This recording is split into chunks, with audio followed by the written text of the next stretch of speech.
Welcome to the Technology Toolshed Tech Tip of the Week of face-to-face training on the best online test assessment practices. So for those of you who are unable to attend the face-to-face training, this is the e-training that I have created for you.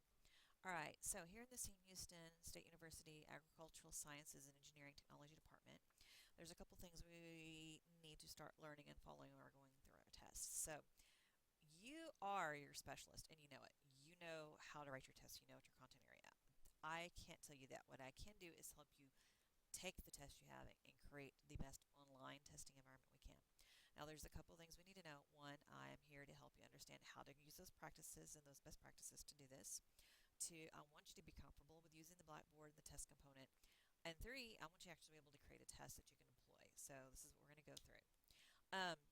Why do we do this? You have to think a little bit differently when you're dealing with online tests. No matter how secure it is, you always need to kind of have that mindset in the back of your head that it's essentially an open book test. Okay. Two, I know we like to use the true and false, or we like to use simple questions to see if they're getting concept. You kind of want to really avoid the true and false questions, and you want to avoid what we call the Googleable questions, or something. If the student has the question, they can just like type it into Google real quick, and there's the answer. It pops up. So if this is a true test, you want to kind of avoid those things. Now, if you're giving it as just like a review, a quick quiz, something that you're forcing the students to read, to do the assignment, that's different. But if this is a test, a serious assessment, like for your midterm or final, think about those kind of things. And remember, you want it to be a little more than just plain old memorizable. Now, what am I going to go through? I'm going to go through the emaze presentation, explain it. I will not be able to do the Kahoot with the online people because you obviously can't log in. If you want to learn how to use Kahoot, hey, ask me. I'll show you. It's a quick and fun way to do easy, quick, interactive quizzes with your students in class just to see where they're understanding. I'm also not going to show the answer boss and the different questions here. You can go look at them. And then I'm going to show you some of the different how-tos and stuff that we have created for y'all to use. All right, so let's just go straight into the emaze. All right, so we've already gone over that the purpose of this is to help you understand best practices because it is slightly different when working online than it is in face-to-face. If you want to have a little fun, go to the YouTube, Family Feud, giving all number one answers like a boss. And if you'll watch this, kind of gets the point across and it kind of gives you a little understanding and it'll make you giggle a little bit that sometimes students just get it, and sometimes we think they should just get it and they don't. So I kind of like to use this as just for funny, haha, hey, there's some questions to show you. Just because you assume you know what it is doesn't mean it's always going to be that way. So that's just an example. The thing about this is there are lots of different ways you can create tests. You can create tests for Blackboard using Microsoft Word. You can create tests for Blackboard using ExamView. You can create for tests for Blackboard just in Blackboard itself if you know what the question is going to be and you copy and paste. There's multiple ways of using it. And there are some best practices, some things we want to follow depending on what it is that you're trying to assess. And I do want you to be able to create a quiz. I want you to be able to create a test. All right, so next. Kahoot.it. And I'll show you what it looks like real quick. If you type in a game pin, if I log in, I have to log in right now. Sign in. And I'm going to go to it real quick. So as a teacher, you can make different quick little ones that you want to go through and do. And you click on the play button. And click launch. It's going to give you a game pin, which for some reason this one is saying 000. So I'm going to say, whoa, that's wrong. So 62627. That's the game pin. So students will go to 62627 and hit enter, and they'll put in their name, just for funsies. And then you as a teacher, once everybody's had a chance, you click Start Now, and the students get to see the screen. So it's going to load the questions, and everybody gets a chance to answer, and they can use their smartphone, any kind of tablet device, etc. So, oh, I love it when the question doesn't show up, right? Let's just guess right here. Oops. And that's just the Kahoot. Kahoot's just a little fun way of showing different things. So this is where it should be. See next. So they're logging in. So here's the next question pops up. All your students are in the course. True or false? Blackboard will automatically grade short answers for you. I'm going to say no.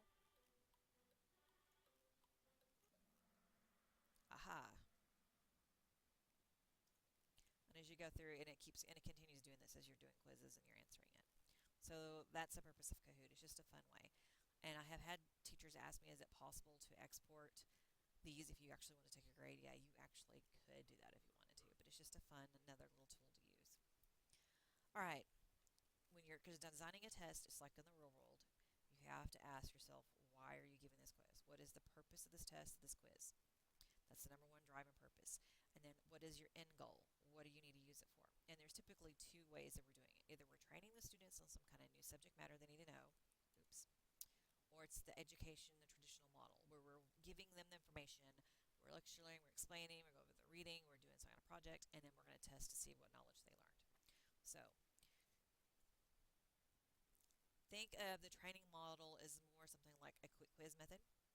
It's more like you're reinforcing, you're reviewing. So think about those lovely little trainings that they make us do every year when we have to log in to MySim and go to the little quiz, and we go take it. And periodically, halfway through it, they'll pop up a couple of questions. So there may be 2 or 3 questions. They might be true and false. They might be multiple choice. But they're there to check for understanding and see, are you paying attention to what they're lecturing to us through the Adobe Capture or whatever that they're using to lecture to us through. I think of these as truly, they're reinforcing the main idea. So the little mini quizzes. It might be something over something they're talking about the parts of a plant, and then you might pop up the plant and have them label it before they can go to the next part. It's just one question. They got to be able to label it. You may use it as a pre-quiz and then a post-quiz. So you just want to see what they're doing. I used to use it this way in my class. I would always have 20 questions that we'd have to take at the beginning of the class, so it would be our start of the class, our quick quiz.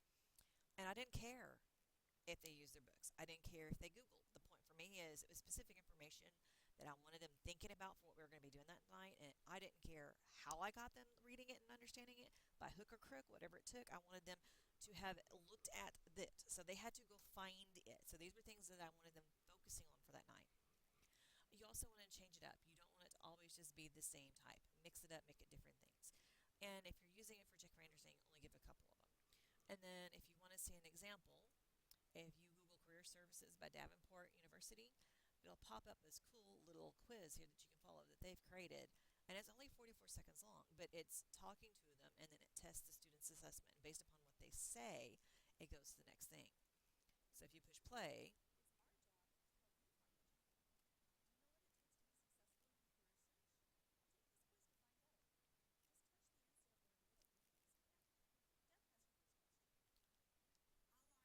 so how long does an employer typically look at a resume for the first time? And so then you go through and you think what you think, and you click on it. And based upon what you answer, it'll take you to the next one, and then it asks you another question. And so that's an example of this training module. We're trying to find out, trying to get them going. It's not a traditional testing, but it's still a model. Now you have what's called the educational model or the traditional model. And this is to gauge the level of knowledge, what they've learned as they're going through. So it applies directly to the lesson. They're forcing the students to think. So when you come up with these questions, try to avoid something really simple and easy to do. Often these are referred to as like the math story problems, where you're testing their knowledge and comprehension. Always randomize it, mix it up. We got to think about cheating, and cheating online is a lot easier to do. I'm going to tell you right now, the minute you think that you have figured out everything that the students could possibly do to cheat on a test online, they will find another way, and then they're going to share it with everybody on how to do it. And as soon as you figure out how to break that one, they'll find another one. So it's a continuing process. So try to keep them from being able to do this or make it as complicated and as hard for as you can. Is to, one, always use pools of questions, and to always randomize your tests. Always, always, always.